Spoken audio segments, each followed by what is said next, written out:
تفسیر القرآن آج کا سبق سورۃ النساء آیت نمبر 58۔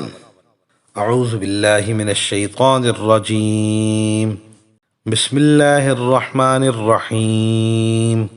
ان اللہ یأمرکم ان تؤدوا الامانات الی اہلها وَإِذَا حَكَمْتُمْ بَيْنَ النَّاسِ أَن تَحْكُمُوا بِالْعَدْلِ إِنَّ اللَّهَ نِعِمَّا يَعِظُكُمْ بِهِ إِنَّ اللَّهَ كَانَ سَمِيعًا بَصِيرًا۔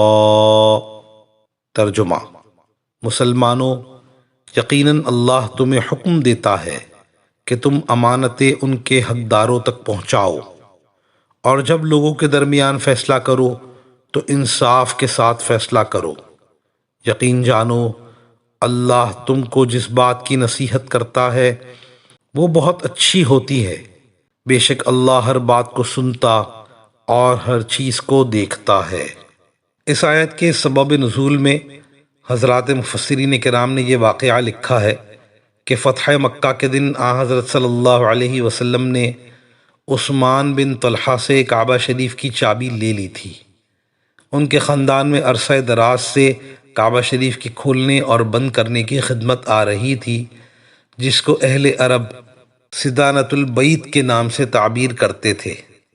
آپ کعبہ شریف میں داخل ہوئے، وہاں نماز پڑھی، اور جب باہر نکلے تو حضرت علی رضی اللہ تعالی عنہ نے عرض کیا کہ چابی ہمیں دے دیجئے تاکہ بنی ہاشم میں سقایت الحجاج یعنی حاجیوں کو پانی پلانا اور سدانۃ البیت دونوں جمع ہو جائیں۔ اور بعض روایات میں ہے کہ حضرت عباس بن عبد المطلب رضی اللہ تعالی عنہ نے یہ سوال کیا تھا۔ آپ صلی اللہ علیہ وسلم نے ان دونوں میں سے کسی کو چابی نہ دی۔ جب آپ صلی اللہ علیہ وسلم کعبہ شریف سے باہر تشریف لائے تو یہ آیت تلاوت فرما رہے تھے۔ رب العالمین کے فرمان کے مطابق آپ صلی اللہ علیہ وسلم نے چابی اسی کو دے دی جس سے لی تھی۔